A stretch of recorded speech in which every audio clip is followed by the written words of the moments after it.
దేవుని ప్రజలారా, ప్రభువైన యేసుక్రీస్తు వారి అతి శ్రేష్టమైన పరిశుద్ధ నామములో మీ అందరికీ శుభాభివందనాలు. అందరూ బాగున్నారా? సంతోషంగా ఉన్నారా?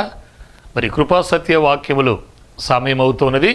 త్వరగా మీరు టీవీ ముందుకు వచ్చినట్లయితే దేవుని వాక్య పరిచయాన్ని మనము ప్రారంభించుకుందాం.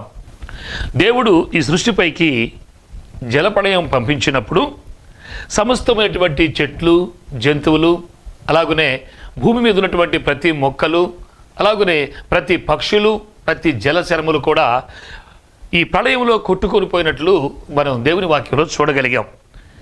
అయితే అన్నీ కొట్టుకొని పోయాయి, కానీ ఒలీవ చెట్టు మాత్రమే సజీవంగా ఉండగలిగింది. ఈరోజు మనం ఈ ఒలీవ మొక్కని గురించి కొద్ది నిమిషాలు దేవుని వాక్యాన్ని ధ్యానం చేద్దాం. ఈ ఒలీవ మొక్క లేక ఈ ఒలీవ చెట్టు ఒక నాణ్యత కలిగినటువంటి విశ్వాసికి సాదృశ్యంగా ఉంది. ఈ ఒలీవ చెట్టు యేసుక్రీస్తు ప్రభుకు సాదృశ్యంగా ఉంది.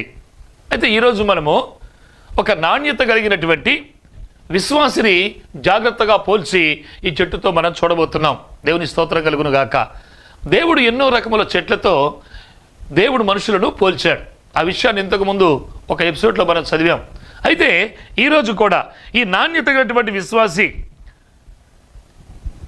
ఒలీవ చెట్టు లాంటి వాడు అనేటువంటి మాటను పోల్చి మనం ఈరోజు దేవుని వాక్యంలో చూద్దాం.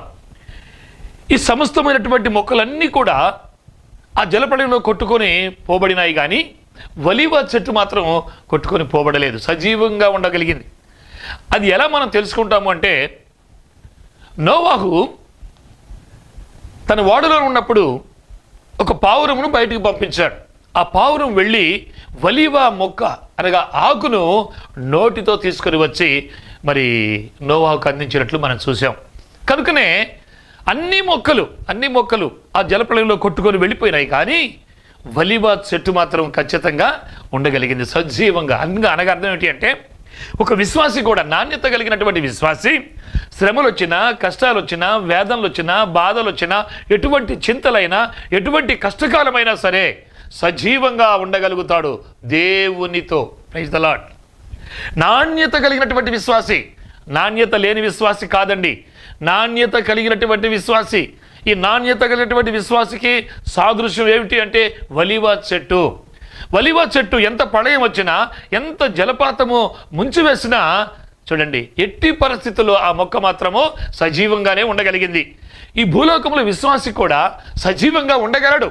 ఎప్పుడు అంటే దేవుని ఉన్నతమైనటువంటి వాక్యానికి లోబడి, దేవుని ఉన్నతమైనటువంటి కృపకు పాత్రులుగా ఉండి, దేవుణ్ణి వెంబడిస్తూ ఈ భూలోకంలో యేసుక్రీస్తు ప్రభువును కలిగి రక్షింపబడి మారు మనస్సు పొంది మార్పు చెంది ప్రభుతో ఉన్నప్పుడు ఒక నాణ్యత కలిగినటువంటి విశ్వాసిగా అతడు తీర్చబడతాడు. అతడు కూడా దేవుని మహాకృపను బట్టి ఉన్నతమైన కృపలు భద్రపరచబడతాడు. ఈ ఒలీవ చెట్టు ఎలాగైతే రెండవ సృష్టి అనగా మొదటి సృష్టిలో సమస్తమును కలుగు చేసినటువంటి దేవునికి స్తోత్రం. రెండవ సృష్టి అనగా భూమి మీద ఉన్నటువంటి సమస్తమును ఎప్పుడైతే జలప్రళయంతో ముంచివేశాడో, ఈ రెండవ సృష్టి మళ్ళీ ప్రారంభమైనప్పుడు కేవలం ఒలీవ మొక్కతో ప్రారంభించబడింది. దేవుని స్తోత్రం కలుగును గాక. అలాగే విశ్వాసి యొక్క జీవితం కూడా భూలోకంలో ఉన్నప్పుడు ఎన్ని శ్రమలు వచ్చినా, ఎన్ని కష్టాలు వచ్చినా, ఎటువంటి ఇబ్బందులు ఇరుకులు ఎదురైనా, ఎటువంటి వ్యాధుల బాధలతో కొట్టబడినప్పటికీ యేసుక్రీస్తు ప్రభుని విడిచిపెట్టకుండా ఆయన పాదములు పట్టుకొని కడవరి వరకు నీ జీవిత కాలమంతా నువ్వు నమ్మకంగా మారు మనస్సు పొంది మార్పు చెంది దేవునితో నువ్వు ఉన్నప్పుడు ఒలీవ చెట్టు ఎలాగైతే ఆశీర్వాదకరంగా ఉందో, నువ్వు అలాగునే ఆశీర్వాదకరంగా సజీవంగా ఉంటావని దేవుని వాక్యం ఈరోజు మాట్లాడుతూ ఉంది. పరిశుద్ధ గ్రంథంలో చూడండి, నోవాహు ఓడలో చూస్తే 371 రోజు ఉన్నాడు. 15 మూరల ఎత్తుగా జలప్రళయం ప్రవహిస్తూ ఉన్నప్పటికీ కూడా, ఇంకా ఆయన 150 రోజులు నీళ్లు తగ్గకుండా ఉన్నప్పుడు కూడా ఆయన ఓడలో ఆనందంగా సంతోషంగా ఉండగలిగాడు. అయితే ఆ తరువాత మనం గమనించాం, ఒలీవ చెట్టు మొక్క మొట్టమొదటిగా ఈ పావురం వెళ్ళి ఆకును త్రుంచుకొని రాబడింది. మనం చూసామండి. అందుకే మొట్టమొదటిగా దేవుడు ప్రేమించేది ఎవరిని అంటే ఒలీవ చెట్టుతో పోల్చబడినటువంటి నాణ్యత కలిగినటువంటి విశ్వాసి. నీ విశ్వాసంలో ఒక నాణ్యత కావాలి, నీ భక్తిలో ఒక నాణ్యత కలిగి ఉండాలి, నీ జీవితంలో ఒక నాణ్యతకరమైనటువంటి జీవితం కలిగి ఉండాలి. ప్రభువు అదే ఈరోజు మాట్లాడుతున్నాడు. ప్రియులారా, అయితే ఈ భూమిపైన రెండవ సృష్టిలో ఒలీవ చెట్టు మాత్రమే సజీవంగా ఉండగలిగింది. అలాగే రేపు క్రీస్తు ప్రభు రాబోతున్న రెండవ రాకడలో విశ్వాసి మాత్రమే సజీవంగా ఉండగలడని దేవుని వాక్యం సెలవిస్తా ఉన్నది. ఈ నాణ్యత కలిగినటువంటి విశ్వాసి మాత్రమే దేవుని ఉన్నతమైనటువంటి కృపకు పాత్రురాలుగా ఉండి దేవుని ఉన్నతమైనటువంటి ఆ సహవాసములు కొనసాగుతారు. మరొక విషయాన్ని చూద్దాం. ఈ ఒలీవ మొక్కతో పోల్చబడినటువంటి నాణ్యత కలిగినటువంటి విశ్వాసి యొక్క లక్షణాలు. ఈ నాణ్యత కలిగినటువంటి విశ్వాసి యొక్క లక్షణాలు మనం చూస్తే చూడండి, మొట్టమొదటిగా నాణ్యత కలిగిన విశ్వాసికి ఉండేది ఏమిటంటే భక్తిలో అభివృద్ధి కలిగి ఉంటాడు. దేవుని స్తోత్రం కలుగును గాక. అభివృద్ధి కలిగి ఉంటాడు, చాలా గొప్పగా అభివృద్ధి పరచబడతాడు.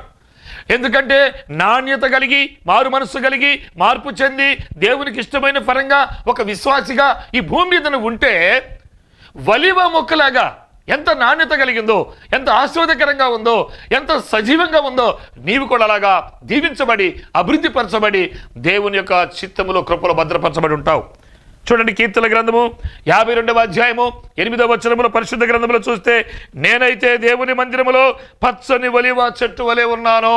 దేవుని స్తోత్రం. పచ్చని ఒలీవ చెట్టు వలె. ఒలీవ చెట్టు పచ్చదనానికి అభివృద్ధికి పోల్చబడింది.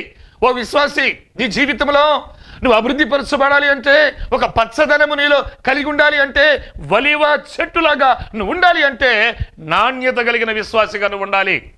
నాణ్యమైన విశ్వాసిగా ఉండాలి. దేవునికి ఇష్టమైనటువంటి విశ్వాసిగా నువ్వు ఉండాలి.